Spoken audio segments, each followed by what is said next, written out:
আল্লাহর শুকরিয়া কেন আদায় করবেন? কারণ আল্লাহ বলতে লাগলেন আমি তোদেরকে জীবন দিয়েছি। পুরা দুনিয়ার বিজ্ঞান, পুরা দুনিয়ার গবেষণাগাররা একত্রিত হয়েও, সায়েন্টিস্টরা গবেষণা করেও একটা জীবন তৈরি করতে পারবে না। আমি আল্লাহ তোদেরকে সে এত বড় দামি নিয়ামত জীবনটা দিলাম, সেজন্য আমি আল্লাহর ইবাদত করবি, শুকরিয়া আদায় করবি। ছাগলের বাচ্চা মাটিতে পড়ার সাথে সাথে দৌড়াদৌড়ি শুরু করে দেয়। আরে ছাগল গরু তো অনেক বড়, মুরগির ডিম থেকে ফুটা বাচ্চাটাও ডিম থেকে বের হওয়ার সাথে সাথে হাঁটতে পারে, দৌড়াতে পারে। দেখেছেন তো আপনারা? মুরগির বাচ্চাটাও যদি ডিম থেকে বের হওয়ার সাথে সাথে যদি দৌড়াতে পারে, আপনি তো মুরগির ডিমের এই মুরগির বাচ্চার চাইতেও বেশি দুর্বল ছিলেন। মুরগির বাচ্চার চাইতেও আপনি দুর্বল ছিলেন।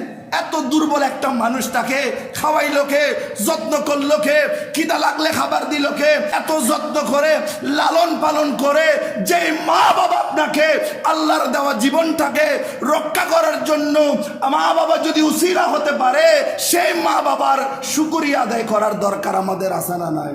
আল্লাহ সেই জন্য বলছেন আনিশকুরলি, আমার শুকরিয়া আদায় করুন রে ওয়ালারা, ওয়ালি ওয়ালিদাই, মা বাবার শুকরিয়াও আদায় করা লাগবে। এটা আমি আল্লাহর অর্ডার।